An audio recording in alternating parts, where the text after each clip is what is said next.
Bismillah wassalatu wassalam ala Rasulillah wa ala alihi wa ashabihi wa man tabi'ahu hudahu ila qiyamis sa'ah, amma ba'd. Para hadirin dan hadirat jamaah kaum muslimin dan muslimat yang dimuliakan oleh Allah Subhanahu wa taala. Assalamualaikum warahmatullahi wabarakatuh. Alhamdulillahi rabbil alamin wal 'aqibatu lil muttaqin wa la 'udwana illa 'alal zalimin. Wassalatu wassalam ala sayyidil anbiya'i wal mursalin nabiyina Muhammadin wa ala alihi wa ashabihi wa man ihtada bihadihi bi ihsanin ila yaumiddin, amma ba'd. Para hadirin dan hadirat, bersyukur kita kepada Allah Subhanahu wa ta'ala.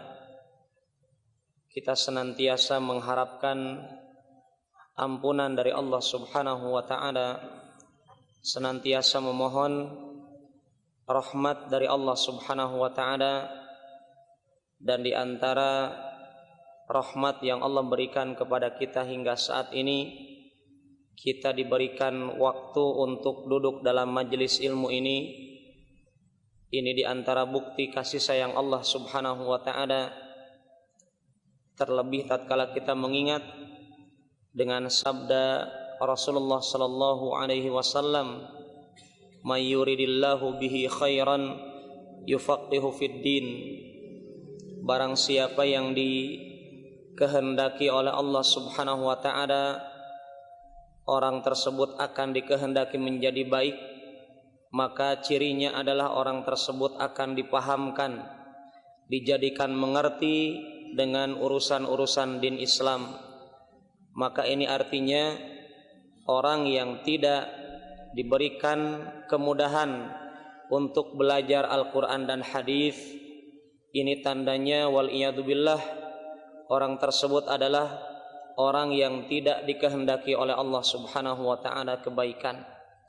Fa ikhwani wal akhwat, marilah kita manfaatkan waktu kita yang singkat ini untuk melanjutkan kajian dari kitab Minhatul Allam Syarah Bulughul Maram, kitab yang sangat agung ini, dan semoga Allah Subhanahu wa ta'ala membalas penulis yang sudah mengerahkan kemampuan dirinya beliau untuk menjelaskan kepada kita hadis-hadis, sabda-sabda Rasulullah sallallahu alaihi wasallam. Dan pada malam hari ini, bagi yang memiliki kitabnya, kita akan membahas hadis dari pembantunya Rasulullah sallallahu alaihi wasallam, yang hadis ini diberikan judul oleh penulis pensyarah hadis, Jawazu islahil ina bisal salatin minal fiddah atau bisilsilatin minal fiddah. Jadi nanti tolong diperhatikan, harokatnya bisa jadi silsilah atau bisa jadi salsalah, agar antum tidak salah-salah.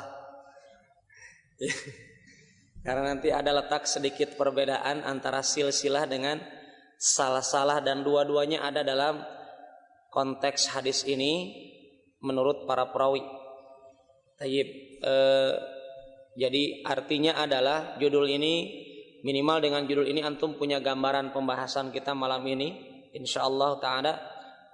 Jawazu islahil ina. Jawaz ini huruf yang pertama adalah jim, yang terakhir zai. Jangan dibalik, karena kalau dibalik jadinya berubah. Di sini jawaz artinya bolehnya, kalau dibalik jadinya pernikahan. Dan ini masih jauh, bab pernikahan masih panjang, ya. Jawaz ini adalah pakai zai di akhir, jim di depan, artinya boleh, jaiz. Jaiz atau jawaz, bolehnya islah. Islah ini artinya memperbaiki. merenovasi. Kalau yang punya bengkel namanya ketok magic itu Pak. Islahil ina, bolehnya mereparasi, memperbaiki barang-barang ina ini perkakas, ya. Baik di dalamnya ada gelas ataupun piring atau sendok dan seterusnya, kendi, masuk di dalam kalimat al-ina. Bisal salatin minal fiddah. Bisal salatin minal fiddah, salsalah ini isalu syai' bisyai', menyambungkan sesuatu dengan sesuatu. Jadi misalkan nanti kasusnya adalah, mana gelasnya, biasanya ada gelas ya. Biasanya kajian di Anur suka ada air gelas. Jadi contohnya ini saja. Ini misalkan gelas atau piring lah, ya. Kemudian piringnya retak, ya. Maka makna bisal salah adalah menyambungkan yang satu dengan yang lainnya. Jadi Pak, disambung. Tayyib. Ya. Ini namanya asal salah. Adapun asil silah, silsilah ini adalah menggabungkan yang terpotong dengan bentuknya seperti teralis, disambung begitu, jadi dicantolkan. Bisa dipahami? Maka dikatakan silsilah itu seperti rentetan rantai. Kalau bapak-bapak ataupun ibu-ibu yang punya kalung, kalungnya itu seperti, nah itu namanya silsilah. Iya, ya. Maka kalau ada piring yang retak atau gelas itu atau bejana dan seterusnya, kendi, maka kemungkinan bisa diperbolehkan diperbaiki dengan disambung atau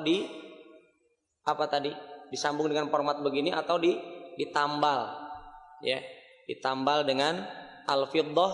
Apa itu fiddah? Al-fiddah itu al-wariq. Al-wariq itu apa? Perak. Kalau al-waraq itu daun-daunan, ya. Jadi perhatikan harokat. Baik, sahabat Anas bin Malik. Qala al-muallif rahimahullah ta'ala, berkata Imam Ibnu Hajar al-Asqalani, semoga Allah merahmati beliau, an Anas bin Malik radhiyallahu anhu, dari sahabat Anas bin Malik radhiyallahu an. Siapa Anas? Pembantunya Rasulullah sallallahu alaihi wasallam. Artinya beliau banyak interaksi dengan Rasulullah SAW, seatap tinggal dengan Rasulullah SAW. Kelebihan Anas apa yang didoakan Rasulullah? Allahumma barik lahu fi malihi wa auladih. Ya Allah, berkahilah hartanya dengan keturunannya, anak-anaknya. Dan kita dapatkan doanya Rasulullah dikabulkan alaihi salatu wassalam. Kita dapatkan Anas bin Malik sahabat terbanyak anaknya. Di Madinah beliau sebutkan tatkala beliau masih hidup ada sekitar 100 keturunan. Antum baru satu, saya. Ya, artinya Anas bin Malik ini mujarabnya doa Rasulullah. Artinya di sini ikhwan, pelajaran berharga mendengar sosoknya Anas bin Malik didoakan Rasulullah. Artinya apa? Kita sudah ditinggal oleh Rasulullah SAW. Artinya kalau antum hidup dengan Rasulullah pastinya tiap hari minta doa. Anas bin Malik beliau didoakan oleh Rasulullah, sekalinya doa, satu kali doa cespleng. Artinya buat kita apa? Buat kita apa? Tolong mulai saat ini perhatikan doa antum itu doa Rasul bukan? Ya, doa pakai baju. Nah ini suka pakai nggak doanya? Doa mau makan, doa mau tidur dan seterusnya. Apakah doa-doa kita ini sesuai tuntunan Rasulullah atau tidak? PR dari sekarang. Ya. Minimalnya dari sekarang antum punya buku saku tentang doa. Beli baju baru saja mudah, 100.000, 200.000. Masa cuma buku saku yang 50.000 kurang, saya susah. Untuk apa? Untuk meraih berkahnya doanya Rasulullah SAW. Ya, untuk meraih doanya Rasulullah SAW sebagaimana yang telah didapatkan oleh Anas bin Malik. Maka tolong jangan pernah meremehkan doanya Rasulullah SAW sekecil apapun itu. Turun hujan, antum suka doa tidak? Jangan-jangan waktu turun hujan, hujan. Nah, itu bukan doa. Itu kufur nikmat. Ya. Apalagi motornya, mobilnya baru pulang dari dosmeri. Sekalinya keluar, wah hujan deras. Wah, sudah. Itu ujian. Ya, mestinya berdoa kalimat Allahumma shayyiban nafi'a. Ya Allah, berikanlah hujan yang bermanfaat. Apalagi di waktu hujan ini saya ingatkan kenapa? Karena berapa sering Allah turunkan hujan, berapa sering juga kita berdoa.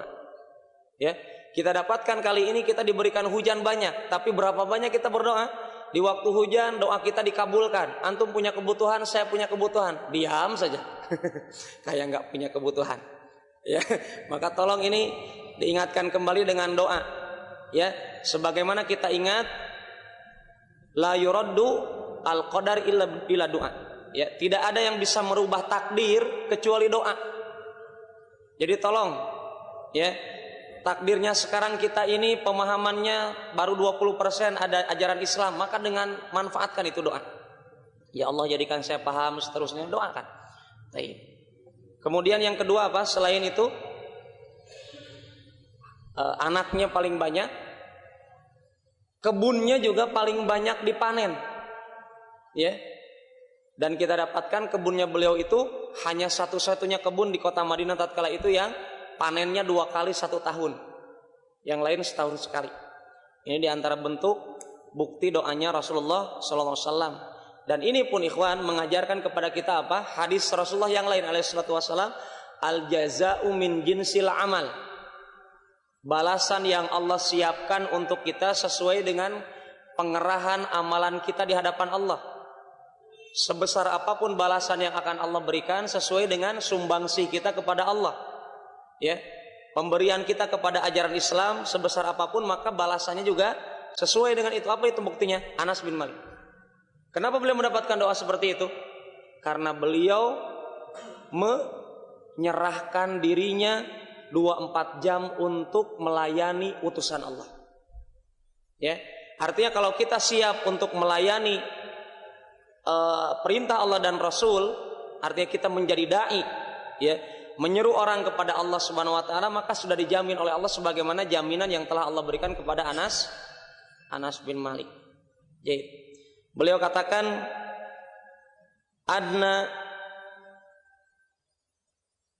anna qadahan nabi sallallahu alaihi wasallam inkasara,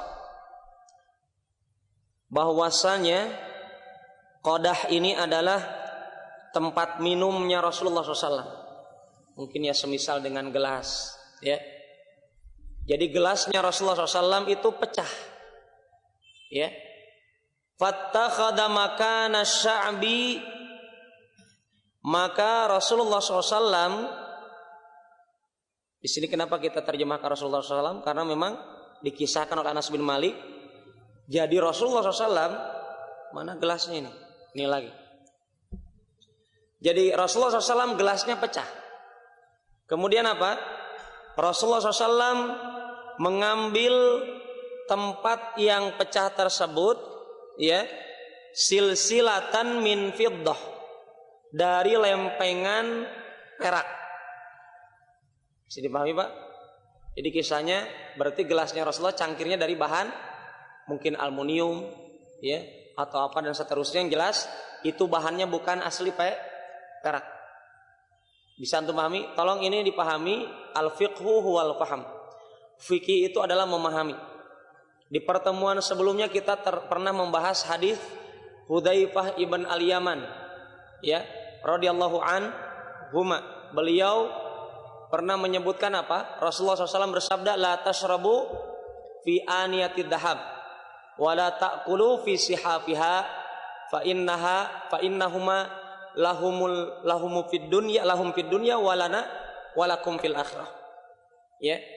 Rasulullah SAW telah kita sebutkan hadisnya muttafaqun alaih tentang larangan kita minum makan dari bahan-bahan tempat makan minum itu dari emas dan perak. Berarti apa? Mari kita pahami ini hadis. Ya. Mari kita pahami hadis ini. Jadi kasusnya sekarang Rasulullah SAW sudah melarang. makan minum dari emas dan perak, maka antum bisa langsung menyimpulkan bahwasanya gelasnya Rasulullah adalah bukan, begitu maksud saya.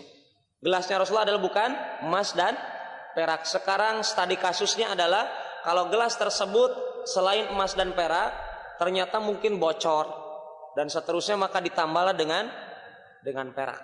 Hadis ini riwayat Imam Bukhari, hadisun sahih.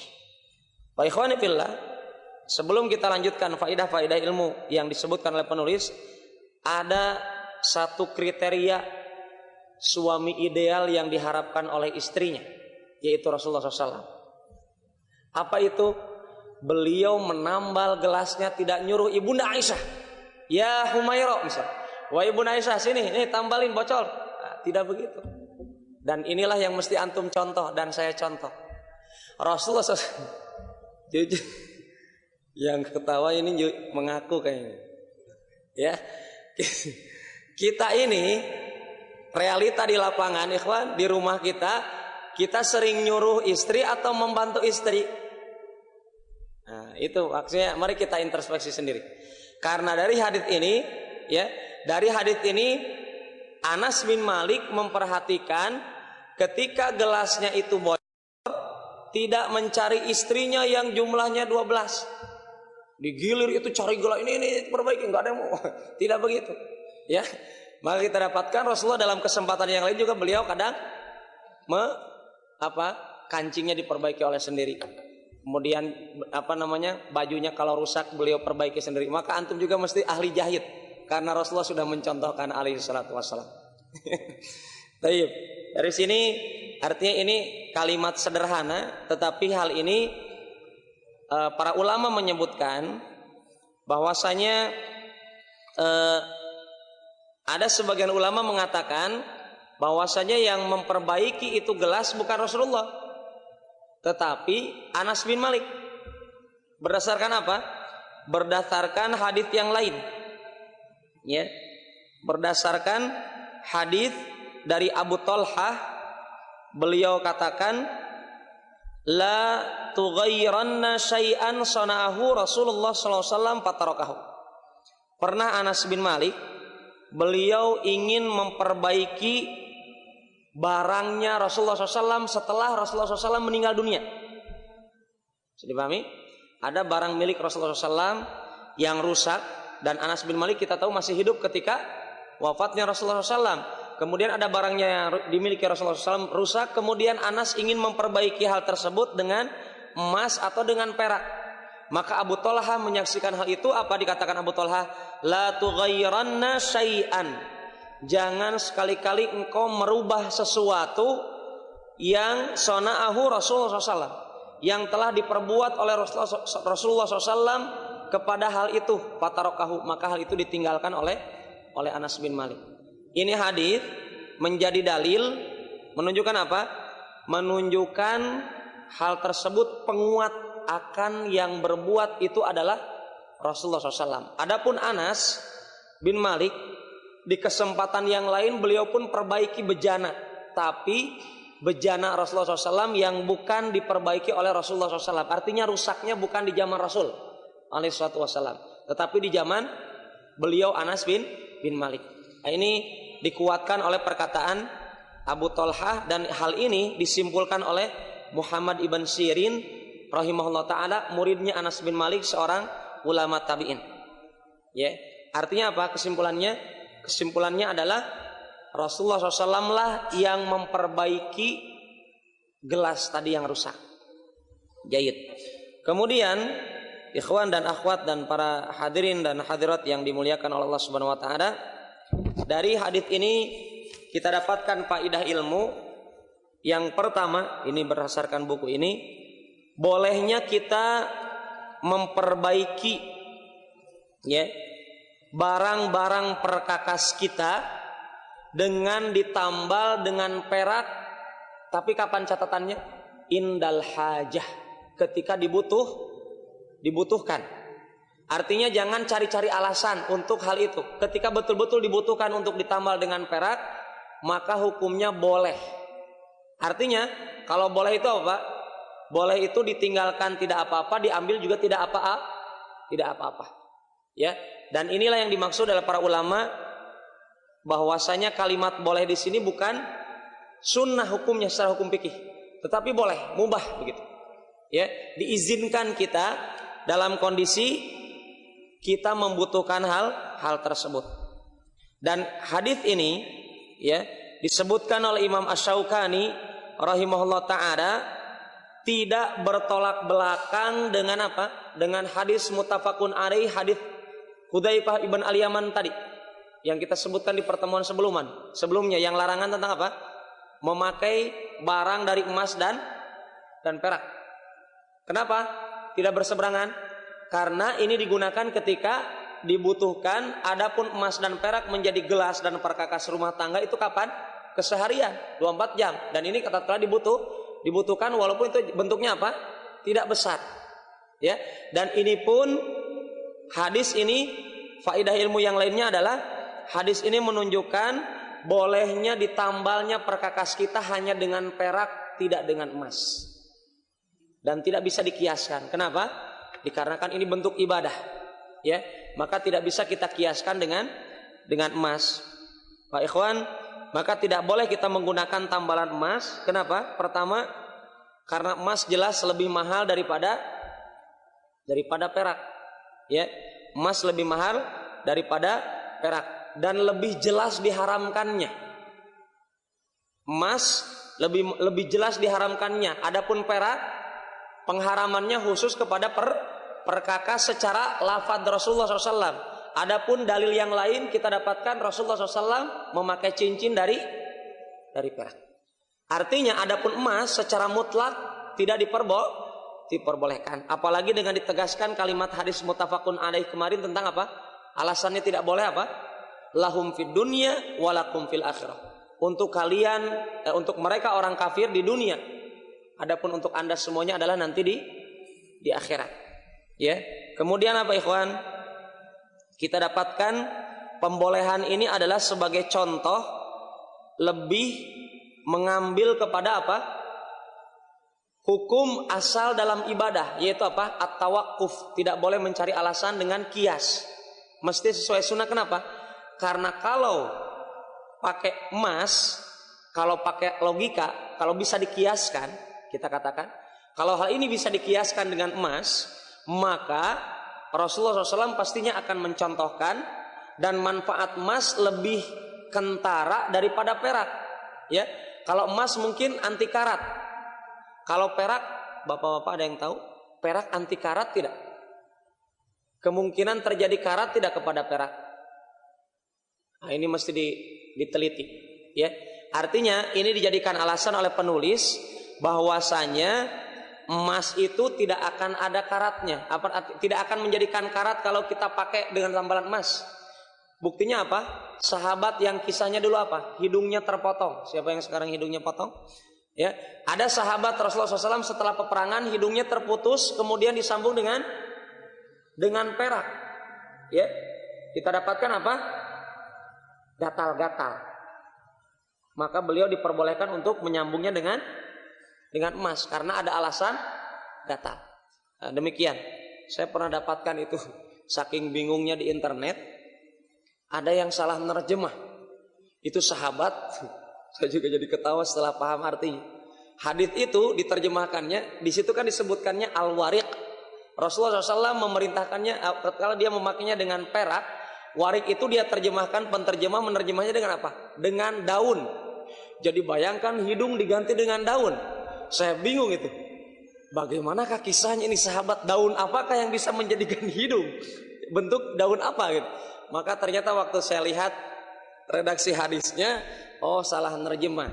Mungkin dia lihat ayat hadisnya adalah tanpa harokat, wawu, ro sama qaf, dia baca warik, warok, mestinya warik. Maka inilah itulah kasus, itu kasus menerjemah. Maka tolong hati-hati ketika menerjemah. Ya. Kemudian yang selanjutnya ikhwan, dari hadis ini menjadi dalil ya ketika seseorang ingin memperbaiki bejananya atau yang semisalnya dari perkakas rumah ya, maka tolong, kata Rasul, hadis ini mengajarkan kepada kita untuk hidup sederhana. Kisah ini mengajarkan kepada kita kesederhanaannya Rasulullah SAW, qanaah. Dan kita tahu Ali bin Abi Thalib radhiyallahu anhu arda, beliau mendefinisikan karakter orang bertakwa apa? Al-khaufu bil jalil wal al-khaufu minal jalil. Takwa itu pertama takut dari Allah yang Maha Agung. Al-amalu bitanjil, bitanzil, ya, mengamalkan Al-Qur'an atau hadis. Itu karakter kedua orang bertakwa kata Ali bin Abi Thalib. Wal qanaatu bil qalil, merasa cukup dengan yang sedikit. Wal isti'dadu bi yaumir akhir, dan bersiap-siap dengan adanya hari kiamat. Ini karakter orang bertakwa. Di dunianya dia sederhana, tapi dia juga pikirkan akhiratnya. Kalimat qanaah ini bagian dari ketakwaan Rasulullah SAW yang diajarkan kepada kita ketika kapan? Ketika gelasnya rusak, beliau tidak langsung lempar. Orang-orang sekarang kita dapatkan apa? Terjadi kapan? Ketika mau lebaran, sofanya diganti. Ini sunnahnya orang Islam saat ini yang bertolak belakang dengan Rasulullah SAW. Kasurnya Rasulullah SAW itu kasurnya dari kulit, bawahnya apa? Injuk. Ya, ini mesti kita belajar banyak dari kehidupan Rasulullah SAW. Ya, bagaimana kita dapatkan kesederhanaannya Rasulullah SAW, padahal juga tolong jangan ditanamkan prediksi pemikiran logika apa? Oh, itu Rasulullah miskin Pak Ustadz. Ya, tidak ikhwan. Rasulullah orang paling kaya. Apa buktinya? 27 atau 28 peperangan di zaman Rasulullah. Itu harta rampasan perangnya 1/5 untuk Rasulullah alaihi salatu wassalam. Antum belum pernah mendapatkan harta 1/5. Coba kalau berperangnya dengan orang Romawi, kalau perangnya dengan orang Yahudi dan seterusnya, berapa kekayaan Rasulullah SAW itu? Hanya 1/5 itu. Tapi kita dapatkan, Rasulullah pernah mendapatkan apa? Memiliki kambing, unta 1 lembah. Antum belum pernah 1 lembah. Mungkin lembahnya saja tidak punya. Rasulullah SAW mempunyai binatang ternak 1 lembah. Kemudian apa? Kemudian ada orang Arab Badui dari dusun wong deso datang ke kota, ke Madinah, bersyahadat di hadapan Rasulullah SAW. Kemudian Rasulullah SAW menyaksikan ini orang bukan orang biasa. Ini pemimpin kabilah yang kalau orang ini hatinya dibidik, dan kita tahu Pak, zakat harta orang kaya dialokasikan salah satunya kepada siapa? Kepada orang yang mu'allafati qulubihim, yang hatinya sedang dilembutkan. Salah satunya apa? Orang-orang yang masuk Islam, baru masuk Islam, dilembutkan hatinya. Dan ini orang ini adalah pemimpin kabilah. Kalau dia ke kampungnya membawa berita kedermawanannya Rasulullah, maka akan mengajak hatinya orang-orang di kampung. Maka Rasulullah SAW ketika menyaksikan orang Arab Badui ini masuk Islam dan diketahui dia adalah pemimpin dari kabilah tertentu, maka Rasulullah memberikan apa? Binatang ternak 1 lembah itu. Silakan diambil, digiring ke kampungnya. Kemudian apa? Kemudian orang ini berseru kepada rakyatnya, ya qaumi, ya, wahai kaumku, aslimu atau udkhulul Islam, masuklah kalian kepada ajaran Islam. Fa inna Muhammada la yakhaful faqah.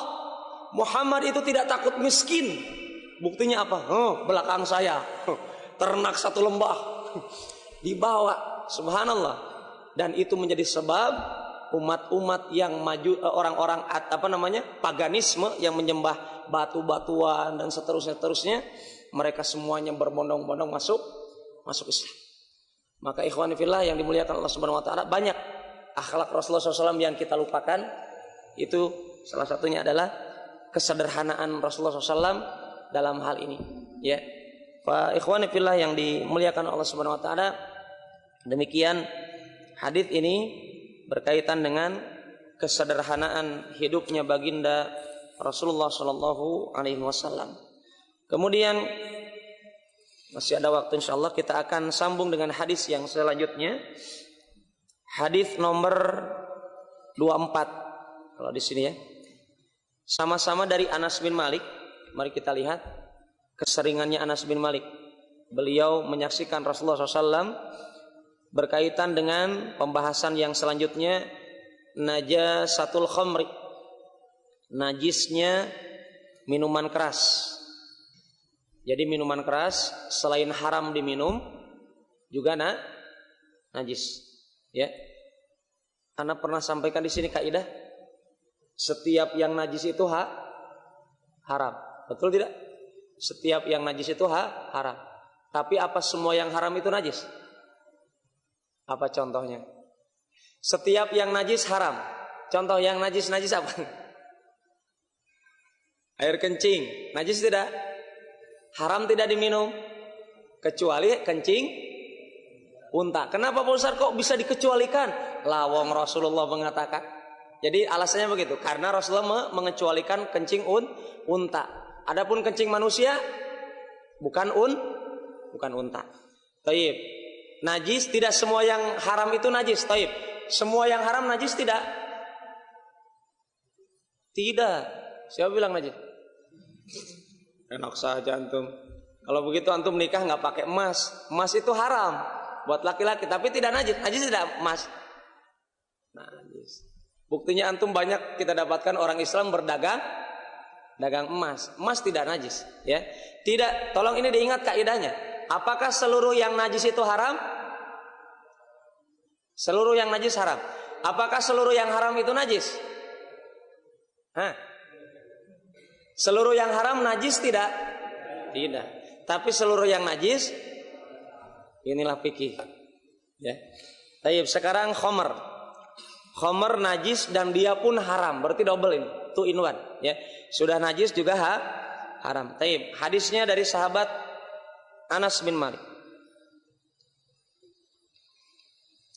Qala al-muallif rahimahullah ta'ala, berkata Syekh Muhammad Ibn Hajar al-Asqalani rahimahullah ta'ala, an Anas bin Malik radhiyallahu anhu qala, dari sahabat Anas bin Malik radhiyallahu anhu, beliau berkata,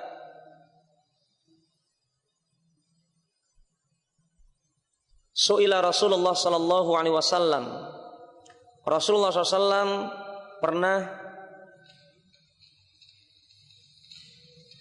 pernah suatu saat beliau ditanya, ya. Yang bertanya ini adalah Abu Talhah, ya. Yang bertanya di sini adalah Abu Talhah. Tidak disebutkan dalam hadis, tapi disebutkan dalam penjelasan. Jadi sahabat Abu Talhah disaksikan oleh Anas bin Malik bertanya kepada Rasulullah SAW anil khamri, tentang khamr, tuttakhadhu khallan, yang digunakan menjadi cuka. Ada khamr yang akan digunakan menjadi cuka. Apa dikatakan Rasulullah SAW? La, tidak boleh. Hadis diriwayatkan oleh Imam Muslim. Ya, ikhwan dan akhwat yang dimuliakan oleh Allah Subhanahu Wa Taala, dari sini kita dapatkan penjelasan dari penulis. Yang pertama berkaitan dengan cuka. Cuka menurut definisi orang Arab, ya, cuka ini bisa, saya pernah mendapatkan dan belum pernah membaca, tetapi mendapatkan penjelasan dari beliau ini. Cuka itu bisa diambil bahannya dari minuman keras. Ya, silakan antum mau eksperimen. Artinya bukan untuk diminum, tetapi untuk menunjukkan apakah berhasil tidak jadi cuka. Mungkin antum ahli kimia, mungkin bisa jadi bahan ini nih. Ya, bahan skripsi antum. Ya. Orang Arab mengambil dari minuman keras, baik hal tersebut bahannya minuman keras itu adalah dari kurma. Orang Arab itu bisa menjadikan kurma kalau dicampur air, diaduk dengan adukan, saya tidak tahu bagaimana caranya, beliau sebutkan, yang jelas dari kurma bisa jadi minuman keras. Kemudian juga dari anggur juga bisa jadi minuman keras. Tetapi orang Arab jahiliyah lebih umumnya mendapatkan dari anggur untuk dijadikan minuman keras. Nah, ini kata beliau, itu minuman keras bisa berubah menjadi cuka. Biasanya orang Arab dicampur dengan bawang. Saya tidak tahu bagaimana caranya. Ya, di sini beliau sebutkan dengan basol, dengan bawang, atau dengan khubes, roti. Ya, entah karena di situ ada raginya atau bagaimana, yang jelas ada roti dicampur dengan minuman keras tersebut, maka dia akan berubah menjadi cuka. Bahkan di sini sebutkan juga orang Arab biasa dicampur itu minuman keras dengan batu-batuan. Wallahu taala alam shawab, tetapi ini diantara percampuran yang biasa digunakan orang-orang Arab dulu, atau bahkan tradisi kebiasaan orang Arab mengalihkan minuman keras berubah menjadi cuka itu apa? Kalau minuman keras tersebut ditempatkan di tempat yang teduh, maka dialihkan ke tempat yang terkena sinar matahari. Lama-lama di situ maka berubah katanya menjadi cuka. Wallahu taala alam shawab wal ilmu indallah. Ya. Maka dengan hal ini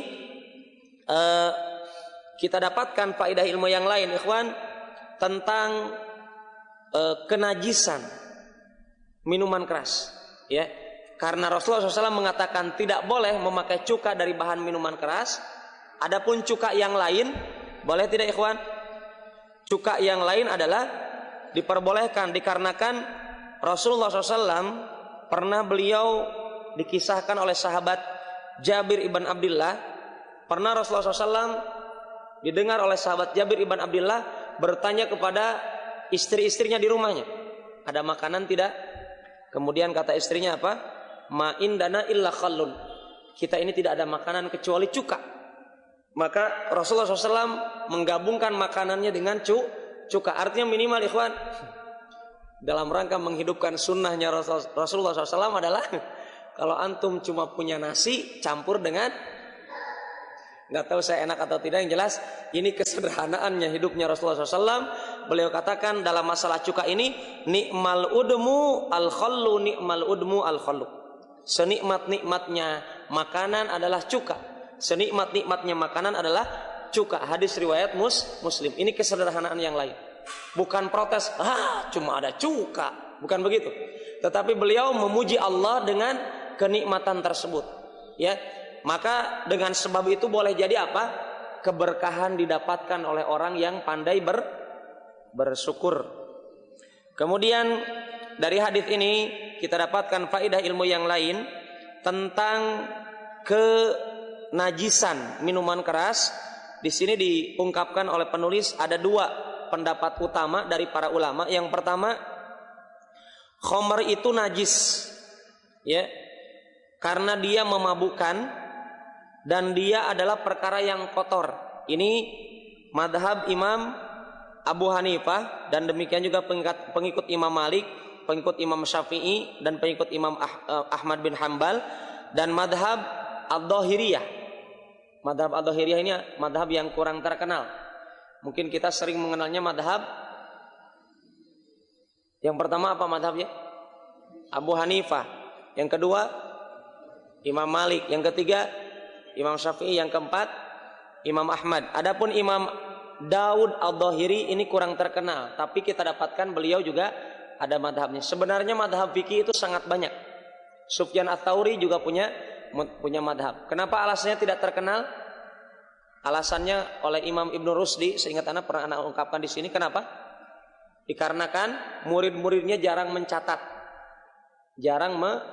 ilmunya mereka, maka hanya sekedar diingatan mereka masing-masing, maka meninggal juga ilmunya meninggal. Ya, maka ini diantara penjagaan Allah Subhanahu Wa Taala kepada kita semuanya. Allah takdirkan ada minimal 5 madhab yang terkenal. Selain 4 madhab adalah madhab Daud Al-Dhahiri. Nah, ini 4 madhab ini mengatakan jumhur ulama khamr itu najis.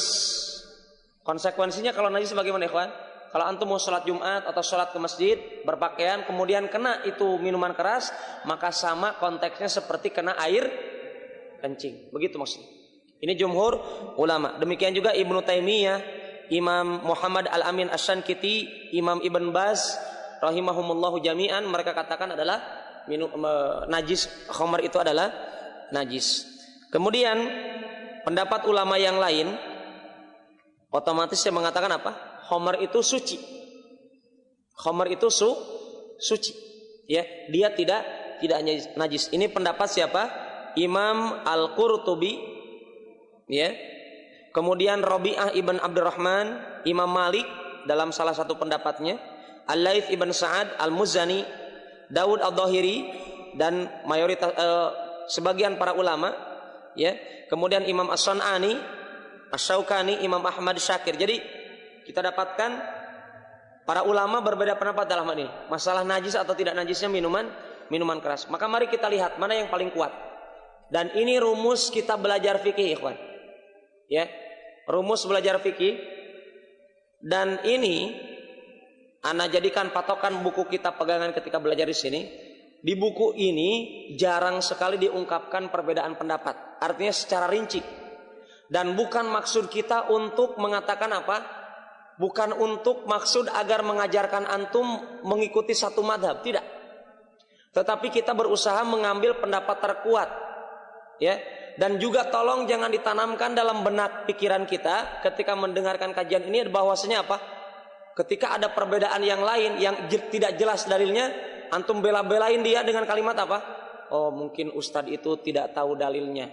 Ya, mungkin itu dalilnya ada belum antum ketahui. Jangan begitu. Karena dalam kaidah usul fikih ada kaidah apa? Ma'al ihtimal saqatal istidlal. Kalau ada kemungkinan itu jadi apa? Gugur itu kemungkinan. Yang diambil mana? Al-yaqin. Al-ilmu yufidul yaqin. Para ulama menerapkan apa? Ilmu itu menghadirkan keyakinan. Maka apa? Antum kalau mendengarkan kajian ini tolong apa? Tolong pahami dengan betul. Minimalnya antum bisa menyimpulkan, oh itu yang dikaji ustadz itu adalah yang pendapat terkuatnya itu yang kita ambil. Adapun kalau nanti ada orang melaksanakan suatu amalan yang bertolak belakang dengan penjelasan di sini, kemudian dia belum jelas dalilnya, maka yang kita ambil apa? Yang di sini, yang sudah jelas dalil. Adapun perbuatan orang itu apa? Ada kemungkinan dia belum tahu ilmunya, ada kemungkinan. Artinya yang kita ambil yang mana? Yang yakin ini yang kita ambil. Karena di situ setan tidak tinggal diam untuk membisiki diri kita apa? Agar terjadinya keraguan-raguan dengan kajian ustaz. Ya. Taib, kita kembali kepada pendapat yang kedua. Pendapat kedua mengatakan khamar itu suci. Mari kita lihat mana pendapat yang paling kuat. Jumhur ulama mengatakan, dalil kami, kata mayoritas para ulama, dalil kami kenapa khamar itu, minuman keras itu adalah najis, ayat surat Al-Maidah ayat 90. Ini satu. Allah berfirman, Allah Subhanahu wa taala berfirman, ya ayyuhalladzina amanu, wahai orang-orang beriman, innamal khamru, sesungguhnya khamar, hanya saja khamar itu wal maisir, berjudi, al-ansab, ada apa itu Pak? Mengundi nasib dengan menghadapkan kepada berhala, wal azlam, demikian juga rijsun. Apa itu rijsun? Najis. Ya, maka otomatis kalimat ini yang dijadikan oleh jumhur ulama min amali syaitan. Minuman keras itu bagian daripada najis, perbuatan setan. Fajtanibuh, jauhilah la'alakum tuflihun, agar kalian beruntung. Kemudian dari dalil ini, ya, Allah menyebutkan minuman keras itu rijsun. Dan rijsun itu adalah najis. Dan najis itu kaidah para ulama apa? Setiap yang najis otomatis haram. Ini pendapat pertama. Yang kedua, Allah mengatakan fajtanibuh. Allah katakan apa? Jauhilah. Salah satunya apa? Minuman keras. Artinya apa? Jangan sekali-kali memanfaatkan walaupun sedikit. Dan kalau khamar dikatakan suci, otomatis umat Islam tatkala itu akan memanfaatkan karena suci. Maka kata para ulama, jumhur ulama, pantas kita katakan khamar itu najis karena Allah katakan fajtanibu, jauhilah kalian oleh kalian hal itu. Salah satunya adalah minuman keras dari segala penjuru, mau diminum, mau dijual beli, ya, mau dimanfaatkan untuk apa dan seterusnya, mau nyuci baju dengan minuman keras, kan konteksnya begitu. Bayangkan ikhwan, kalau minuman keras suci, maka antum merendam pakai minuman keras dicampur dengan rinso atau dengan deterjen yang lain. Jelas itu karena suci. Ya, ini menurut jumhur ulama. Kemudian mari kita lihat apa dalil yang mengatakan minuman keras itu adalah suci. Ya. Dalil yang mengatakan minuman keras itu adalah suci, hadis Anas bin Malik juga, yang beliau itu mengkisahkan kepada para tabi'in ketika minuman keras itu diharamkan oleh Allah Subhanahu wa taala dengan kalimat Fahal antum muntahun, apakah kalian tidak mau menyudahi, mengakhiri minuman keras? Apa kata Umar mendengar ayat ini? Intahaina ya Rabb, intahaina ya Rabb. Kami sudahi Allah, the end. Selesai ya Allah. Tatkala itu kata Anas bin Malik, disaksikan oleh para sahabat, mereka orang-orang yang mempunyai galon minuman keras, ceret isinya minuman keras, itu ditumpahkan ke jalan-jalan. Bisa dipahami? Maka kata para ulama yang mengatakan itu minuman keras suci, kalau betul minuman keras itu tidak suci, maka mereka pastinya akan membawa galon-galon minuman keras itu mana? Ke tempat lain. Jangan disebarkan di jalan yang mana di jalan itu akan ada orang jalan lewat yang akan menuju sholat dan seterusnya. Maka itu alasan kata para ulama yang mengatakan itu tidak najis. Taib. Ya. Kedua, dalil mereka yang kedua adalah al-aslu fil asya at-thaharah. Hukum asalnya dalam segala sesuatu itu adalah suci. Dan ini yang dikatakan oleh minoritas dari kalangan para ulama. Tetapi jumhur ulama memandang minuman keras itu adalah najis. Kenapa? Dalil tadi yang mengatakan pacitan ibu. Yang kedua, dalil ini justru dijadikan dalil oleh jumhur untuk mengalahkan pendapat minoritas para ulama yang mengatakan suci. Apa itu? Kata jumhur ulama, jalan yang ditumpahkan di tempat-tempat tersebut minuman keras itu jalan, bukan seluruh jalan. Yang artinya itu para sahabat memang menumpahkan ke jalan-jalan, tapi itu jalan tidak menjadi sungai minuman keras. Yang mana kalaulah, kata jumhur ulama ini, bukan kata saya, kalaulah mereka para sahabat terkena najis tatkala pakaian tersebut akan dipakai untuk melaksanakan sholat, mungkin sandalnya kah, itu langkah pertama mungkin kena najis, tetapi langkah selanjutnya kan ada tanah-tanah yang kering yang menjadikan penghapus untuk membersihkan najis tersebut. Jadi itu dibantah oleh jumhur ulama. Kemudian yang selanjutnya adalah pendapat jumhur ulama mengatakan apa? Hadis tersebut ketika para sahabat menumpahkan minuman-minuman keras tersebut, bisa antum prediksikan para sahabat yang meminum minuman keras, tidak seluruh sahabat minum minuman keras. Hanya beberapa gelintir saja yang masih minum minuman keras. Salah satunya adalah Umar bin Khattab. Adapun Ali bin Abi Thalib tidak pernah kita dapatkan dalam sejarahnya meminum minuman keras. Demikian juga Abu Bakar As-Siddiq tidak pernah minum minuman keras. Demikian juga Utsman bin Affan tidak pernah minum minuman keras. Adapun beberapa sahabat ada minum minuman. Tetapi tatkala mereka mendapatkan dalil pelarangan sampai mutlak, seluruhnya mesti ditinggalkan, maka mereka meninggalkan. Dan itu pun hanya segelintir dari para sahabat Rasulullah SAW dibandingkan penduduk kota Madinah yang mayoritas para sahabat tidak seluruhnya meminum minuman keras. Demikian yang disebutkan oleh penulis tentang hal ini.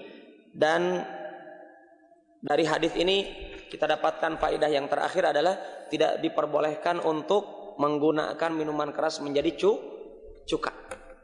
Tidak diperbolehkan untuk menggunakan minuman keras menjadi cuka. Wallahu taala alam bissawab. Demikian, semoga bermanfaat. Aku qouli hada, subhanakallahumma rabbana bihamdik, asyhadu an la ilaha illa anta, astaghfiruka wa atubu ilaik. Assalamualaikum warahmatullahi wabarakatuh.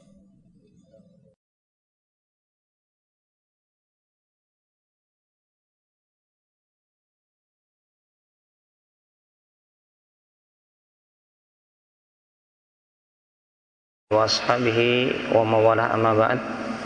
Assalamualaikum warahmatullahi wabarakatuh. Para hadirin kaum muslimin dan muslimat, kita buka sesi tanya jawab dan forum diskusi kami persilakan.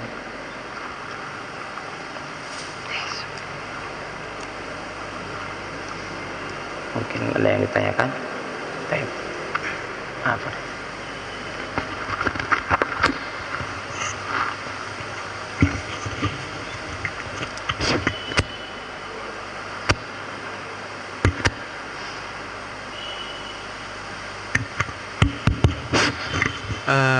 Langsung saja. Begini Ustaz, berkaitan dengan najis Ustaz. Dengan najis. Najis. Ada tadi disinggung sedikit tentang najis. Seperti yang kita ketahui bahwa ketika kita hendak sholat, hendaknya seseorang itu terhindar dari najis baik badan, pakaian dan tempatnya Ustaz. Bagaimana dengan kondisi para sahabat ketika di medan perang yang pakaiannya dibalut dengan darah ketika menggunakan sholat, ketika hendak sholat? Bagaimana membawa kondisi ini kepada bagaimana penjelasan tentang ini Ustaz? Baik. Nah Ustaz. Bismillahirrahmanirrahim. Wassalamu ala Rasulillah wa ala alihi wa ashabihi wa mawala amma ba'd. Berkaitan dengan darah, oke. Darah ini yang kita dapatkan, darah najis itu yang disepakati ulama di pembahasan sebelumnya adalah daman masfuhan atau daman masfuhan, adalah darah yang terpancar. Itu yang najis. Adapun darah adami itu tidak najis.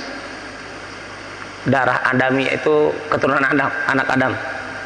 Darah manusia itu tidak najis. Buktinya itu bisa dipahami. Buktinya Umar bin Khattab, kemudian juga banyak para sahabat yang hasil peperangan, karena jelas itu tidak mungkin dihindari, ikhwan. Artinya waktu sholat akan hilang itu karena apa?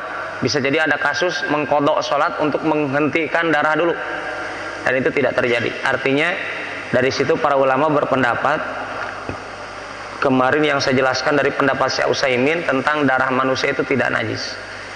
Adapun yang najis adalah darah yang terpancar, baik darahnya darah hewan yang kita sembelih atau jelas darah hewan dari binatang yang haram dimakan. Bisa dipahami? Adapun darah yang berkaitan dengan darah yang menempel sedikit di daging-daging, misalkan kita makan daging kemudian ada darahnya sedikit, itu ma'fu, dan itu jumhur ulama berpandangan demikian, dan telah kita bahas di pertemuan kemarin tentang darah yang sedikit tadi.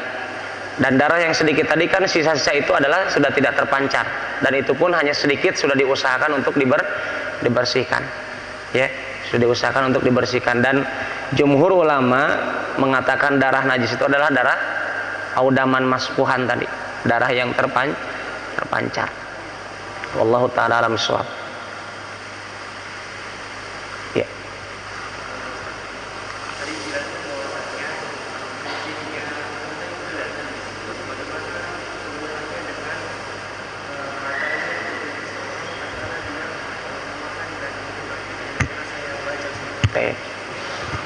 Bismillahirrahmanirrahim. Wassalatu wassalamu ala Rasulillah wa ala alihi wa ashabihi wa mawala amma ba'd.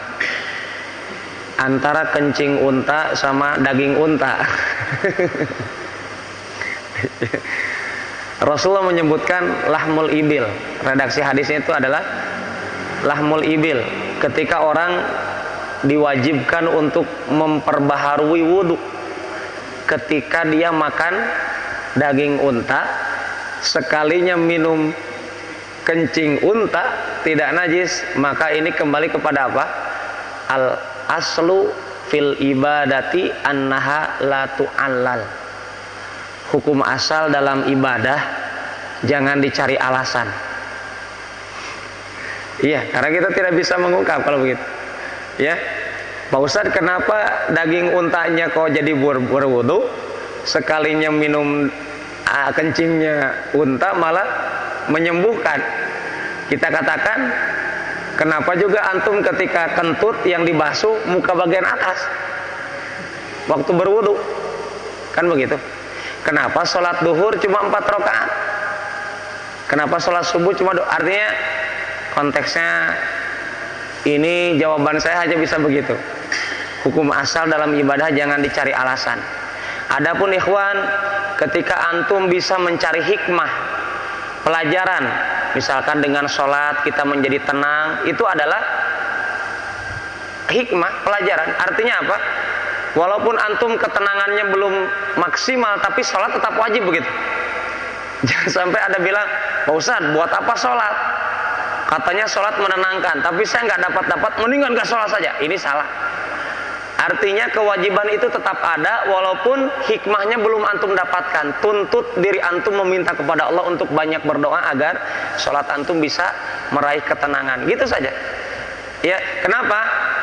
Hikmah itu adalah bukan intinya syariat Islam. Intinya syariat Islam adalah taat tidak, gitu saja. Ya, taat tidak. Contohnya coba kita lihat.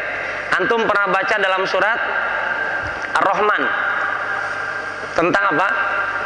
Marojal bahraini yaltaqiyan. Ada dua lautan saling bertemu. Bainahuma barzakhun la yabghiyan. Di antara dua lautan itu ada barzakh. Apa itu barzakh? Pemisah. Ya. Kenapa alam kubur dikatakan alam barzakh? Pemisah alam dunia dengan alam akhirat. Maka adanya alam kubur. Ah, sekarang dua lautan saling bertemu. Ya. Bainahuma, di antara dua lautan ini dalam surat Ar-Rahman apa? Ada barzakh yaltaqiyan. Bainahuma barzakhun yaltaqiyan. Ya, di antara dua lautan itu ada pemisah dari saling bertemunya penduduk laut ini dengan laut ini tidak bertemu. Demikian juga rasanya, yang satu asin, yang satu tawar. Ayat ini pertama kali didengar oleh para sahabat apa? Kalau sahabatnya orang Kendari sekarang, pastinya apa? Masa sih? Kan begitu. Betul tidak? Orang Kendari sekarang bilangnya begitu. Kayaknya nggak mungkin itu. Begitu kalau orang sekarang. Karena orang sekarang umat Islam banyak yang terkena virus Mu'tazilah. Apa itu virus Mu'tazilah? Mengedepankan logikanya seakan-akan dia lebih keren otaknya daripada Al-Quran dan apa hadis Rasulullah SAW. Maka para sahabat pantas kalau dijuluki oleh Abdullah ibn Mas'ud apa? Hatinya paling bersih setelah para nabi dan rasul adalah para sahabat. Kenapa? Mereka itu tidak banyak bertanya kalau tidak bermanfaat. Konsekuensinya apa? Tidak banyak berpikir kalau pikiran itu tidak mendatangkan manfaat. Orang sekarang banyak mikir, tidak banyak amalan. NATO, no action talk only. Mikir terus dipresentasi di sana sini, tapi tidak ada amalan. Ngomong amalannya di sini saja. Sampai di sini saja. Maka kita lihat keindahan para sahabat apa? Ketika mereka mendengar ayat tersebut, mereka katakan apa? Sami'na wa ata'na, sudah kami mendengar, kami taat. Walaupun para sahabat waktu itu tidak ada yang diutus. Wahai Abu Bakar, kamu saya berangkatkan mencari laut itu. Tidak ada ya. Dicari laut di dunia tidak ada. Kenapa? Tidak mendatangkan manfaat yang besar.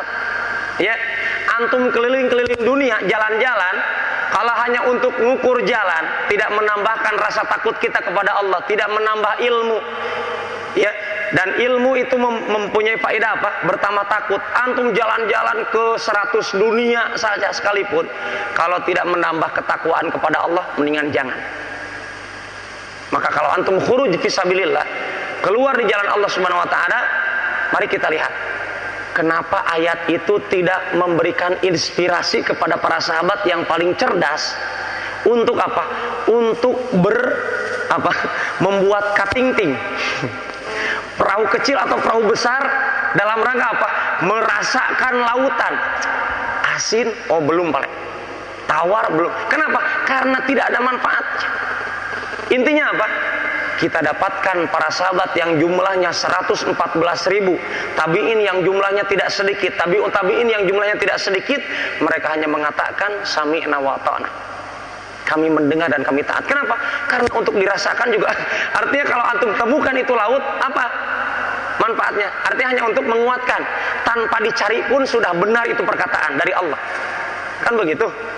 Cari saja amalan yang bisa memberikan manfaat yang jelas. Mengikuti pengajian, mempelajari Al-Quran, mempelajari hadis, itu lebih jelas. Artinya mari kita lihat para sahabat sedemikian indahnya amalan mereka. Karena kita tahu, ikhwan, kalau antum mencari air laut itu, mungkin umur antum sudah habis di lautan, yang amalan antum tidak ada apa-apanya, kecuali hanya asin, sampai mati hanya mendapatkan asin, tidak dapat ilmu. Nah ini maksud saya, ya, ini semoga bermanfaat. Wallahu ta'ala a'lam bishawab. Jadi intinya jangan dicari alasan, karena tidak tahu alasannya, kecuali Rasulullah mengkhususkan air kencing unta tidak najis. Adapun daging unta mesti berwudu. Walaupun daging unta tidak najis, Pak. Tapi apa? Karena Rasulullah memerintahkan sudah. Sebagaimana Umar mengatakan apa? Aku tahu kamu ini ajarul Batu saja waktu Umar mau mencium. Bayangkan ini batu, Pak. Biar lebih jelas hitamnya. Ya. Ini Hajarul Aswad. Ya, kata Umar apa? Araftu anaka hajar. Aku tahu kamu batu. Tidak memberikan manfaat, tidak mencegah bahaya. Kalau aku tidak melihat Nabi Muhammad mencium kamu, tidak sudi. Ora sudi, kata orang Jawa. Tidak mau aku mencium kamu. Batu kok dicium. Maka kenapa Umar mencium batu? Karena Rasulullah mencium. Kenapa para sahabat melepas sandalnya waktu sholat? Karena Rasulullah dilihat melepasan. Begitu rumusnya. Walaupun belum tahu alasannya, tapi kalau kita sudah tahu hikmahnya, itu urusan lain. Intinya kita melaksanakan perintah, menjauhi larangan. Wallahu ta'ala a'lam bishawab. Dari ibu-ibu mungkin ada yang mau bertanya? Atau dari bapak-bapak dan calon bapak-bapak ini wajahnya? Ya, silakan. Assalamualaikum warahmatullahi wabarakatuh. Waalaikumsalam. Yang pertama, beberapa yang pembahasannya lalu Ustaz pernah mengatakan bahwa doa yang salah satu tempat kita berdoa yang paling mustajab itu ketika kita bersujud. Yang saya ingin tanyakan, apa bisa kita setiap sujud itu kita berdoa? Artinya apa? Kita bersujud misalnya. Setiap kita bersujud, apa rakaat pertama, rakaat kedua, misalnya kita bisa baca Rabbana Atina seperti itu dan seterusnya. Apakah bisa kita melakukannya setiap sujud? Kemudian apakah hanya bisa kita berdoa dalam bahasa Arab, tidak bisa dalam bahasa Indonesia? Mungkin itu yang. Terus yang kedua, seperti Pak Ustaz tadi katakan bahwa sekarang ini banyak kita dipengaruhi oleh pemikiran Mu'tazilah, dan memang sudah seperti itu. Jadi yang saya ingin tanyakan, di dalam beribadah ini kita akan terjadi banyak perbedaan-perbedaan juga, karena salah satunya kita tidak mengetahui dalil dan dasar yang kuat tentang masalah itu. Nah, sekarang pertanyaan saya, misalnya dalam pelaksanaan ibadah seperti saya ini, kalau saya itu beribadah mungkin belajarnya dari buku, dari kunci ibadah misalnya, kalau seperti sholat dan lain-lain sebagainya, dan itu mungkin kebanyakan dari orang Islam sekarang seperti itu.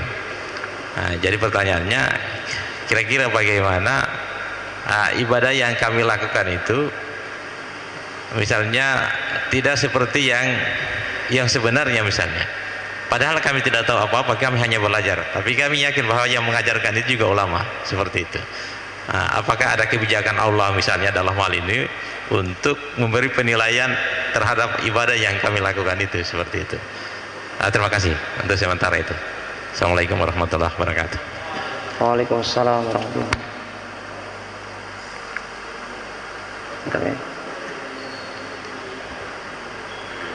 Bismillahirrahmanirrahim, wassalatu wassalamu ala Rasulillah wa ala alihi wa ashabihi wa mawala amma ba'd. Di pertemuan sebelumnya ana pernah sampaikan hadis Rasulullah SAW tentang lokasi dikabulkan doa, ya. Salah satunya adalah ketika sujud. Rasulullah SAW bersabda, aqrabu ma yakunu bainal abdi wa rabbih wa huwa sajid fa aktsiru fihi du'a. Lokasi terdekat antara diri seorang hamba dengan Robnya, yaitu dengan Allah, adalah ketika dia sujud, maka perbanyak di situ berdoa. Rasulullah SAW menganjurkan dengan konteks sujud yang umum, artinya kapanpun Anda sujud dalam sholat maka perbanyak berdoa. Ini berarti diambil kepada keumuman dalil tersebut, artinya manfaatkan, kecuali ketika antum menjadi imam. Ya jangan lama-lama bersujud, ya. Perhatikan jamaahnya. Kenapa? Berdasarkan hadis Mu'ad bin Jabal, ketika beliau sholatnya terlalu lama mengimami. Afatannana ya Mu'ad, apakah engkau mau menyebarkan fitnah? Sholat saja bisa jadi fitnah, apalagi yang enggak sholat. orang sholat bisa menjadi fitnah dengan sebab apa? Sholatnya terlalu lama. Kenapa? Rasulullah SAW mengingatkan kepada para imam, perhatikan di belakang kalian, kata Rasulullah, ada anak kecil, orang tua yang sakit, dawil hajah, orang yang mempunyai kebutuhan, keperluan. Ya, ini mesti diperhatikan kepada imam. Artinya konteks ingin diperlamanya sujud kita kapan? Ketika sholat sunnah. Ya, diperbanyak silakan. Perbanyak perlama sujud kita ketika sholat sunnah, khususnya sholat malam. Wallahu ta'ala alam shawab. Kemudian doanya ketika sujud, apakah boleh mengambil dari Al-Quran? Boleh tidak? Rasulullah SAW melarang membaca Al-Quran ketika ruku dan sujud. Tetapi kalau antum berdoa ketika sujud dengan doa dari Al-Quran, maka niatkan, kata para ulama apa? Dalam hati kita bahwasanya kita niatnya berdoa, bukan membaca Al-Quran. Itu sebagaimana yang dijelaskan oleh Imam Ibn Baz dengan Imam Al-Utsaimin rahimahumullah ta'ala. Jadi niatkan ketika kita baca doa, contoh Rabbana atina fid dunya hasanah wa fil akhirati hasanah wa qina adzabannar, ada dalam surat Al-Baqarah, juga ada dalam hadis riwayat Muslim. Taib, kita ambil mana? Doa tersebut boleh nggak dipakai dalam sujud? Boleh, tapi niatkan jangan membaca Al-Quran. Kalau niat baca Quran maka salat antum tidak benar. Ya, tapi niatkan apa? Berdoa. Kalau diniatkan berdoa maka tidak apa-apa. Kedua, bolehkah kita berdoa ketika sholat dengan bahasa tolaki?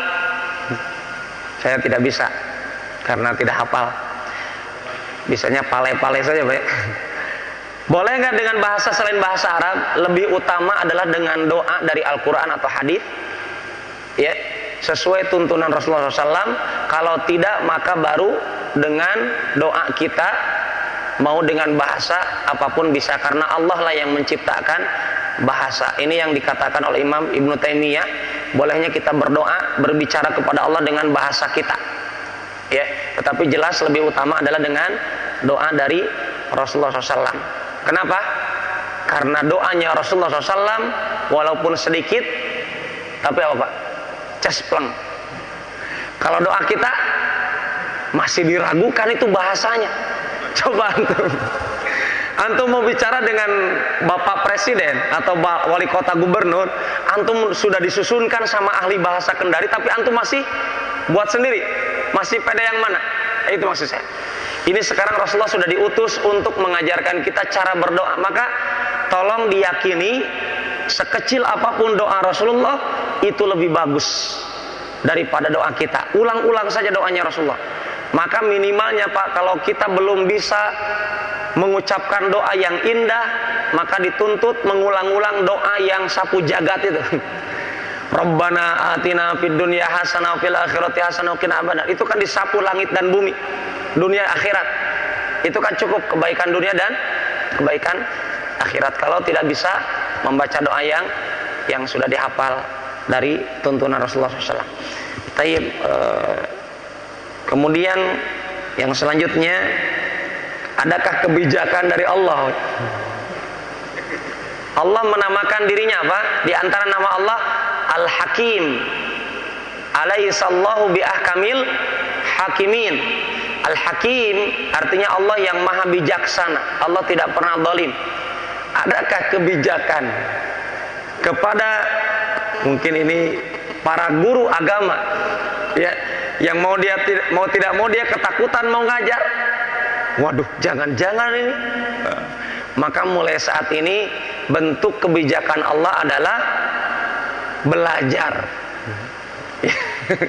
Artinya Pak, kalau tadi yang saya tangkap, ada tidak kebijakan dari Allah ketika ada orang mengajar, dia tanamkan saja keyakinan bahwasanya yang diajarkan itu benar. Yakin itu Pak, tidak akan begini yakin. Apa? Kalau ilmu itu kuat, sumbernya, akarnya, maka digoyangkan sekuat apapun tidak akan bergoyang. Tapi kalau yakinnya yakin yang semu, sekalinya datang dalil yang kuat, hilang. Maka tolong bagi guru-guru ataupun siapa saja yang mau mengajar, mau mengajari dirinya, mengajari anaknya, istrinya, tatkala dia berkaitan dengan din, maka bertanya dulu. Jangan modal yakin, tapi yakinnya yakin yang ragu, itu bukan yakin. Karena ragu itu dalam bahasa Arab apa? Syak. Adapun yakin itu adalah al-ilmu. Maka tidak mungkin antara ilmu dengan syak itu bersatu. Ya, pasti ilmu itu di atas. Maka antum coba pelajari ilmu usul fiqih. Dalam ilmu usul fiqih itu adalah ilmu itu di atas derajat syak. Ya, ilmu itu berada di atas derajat don. Don itu berada di atas derajat syak. Maka mesti kita dapatkan orang kalau betul belajar ilmu yang benar, dia tidak akan ragu. Artinya kalau antum masih ragu dalam praktek sholat, maka belum jadi ilmu itu. Mesti ditanamkan keyakinan. Kenapa? Karena ragu datangnya dari siapa? Dari setan. Dan ilmu datangnya dari Allah dan Rasul. Maka mesti antum yakin kok tapi ragu. Itu. Maka tolong kalau antum mau mendapatkan kebijakan dari Allah, kebijakannya apa? Saya katakan konteksnya saat ini adalah ketika kita akan belajar, misalkan mau mengajarkan praktek sholat, ada niat, ya, antum tanamkan saja keyakinan. Pokoknya ini saya yakin, ini contoh Rasul, tapi tidak ada dalil. Itu bukan yakin, ya. Karena yakin itu apa? Yakin itu adalah ilmu. Ilmu itu apa? Ma'rifatul haqqi bidalilihi. Yakin itu adalah ilmu. Ilmu itu adalah mengenal kebenaran dengan dalilnya. Ya, mengenal kebenaran dengan dalil itu adalah ilmu. Maka konteksnya begini. Saya guru misal, mau ngajarkan kepada murid saya. Kalau niat dalam sholat, nawaitu usolli sholatal maghrib 3 rakaat mustaqbilal qiblah misalkan. Lillahi ta'ala, saya niat sholat maghrib 3 rakaat menghadap kiblat karena Allah. Allahu Akbar. Itu niat bukan? Itu niat yang tidak sunnah. Tapi Ustaz, saya tanamkan keyakinan ketika ngajar. Itu yakinnya bukan atas dasar ilmu. Bagaimana cara tahu ilmu? Fas'alu ahla dzikri in kuntum la ta'lamun, kata Allah. Bertanya kepada ahlu dzikri. Siapa ahlu dzikir? Ahlu dzikir itu bukan yang gitu. La ilah, bukan itu. Ahlu dzikir di situ antum buka tafsirnya. Ahlu dzikir adalah al ulama, para ulama, pewaris ilmu para nabi. Kalau ulama menyampaikan ilmu yang tidak ada dari nabi, itu ilmu bukan warisan nabi, tapi ilmu warisan ulama. Maka kita dapatkan perkataan ulama kadang diambil, kadang tidak. Demikian juga kita sebagai kapabilitas kita sebagai guru. Maka tolong sebagai guru, kalau Anda guru agama, tanamkan kepada murid Anda ilmu yang sudah jelas sumbernya. Dan untuk saat ini alhamdulillah sudah banyak buku-buku para ulama yang diterjemahkan. Mau akidah, mau sirah, mau hadis, mau fikih, mau tafsir dan seterusnya sudah banyak. Tinggal antum bertanya, ya, mana buku-buku yang mesti kita jadikan koleksi di rumah. Jangan majalah kartun, film kartun, majalah jelas nggak jelas, koran lampu merah dan seterusnya, sudah tidak jelas. Ya, lebih bagus antum beli buku-buku Islami kemudian antum bertanya. Kalau tidak paham buku tersebut, untuk modal mengajar maka tanyakan kepada ustaz. Demikian, wallahu taala alam shawab. Semoga bermanfaat. Aku qouli hadza subhanakallahumma rabbana bihamdik asyhadu an la ilaha illa anta astaghfiruka wa atubu ilaik. Assalamualaikum warahmatullahi wabarakatuh.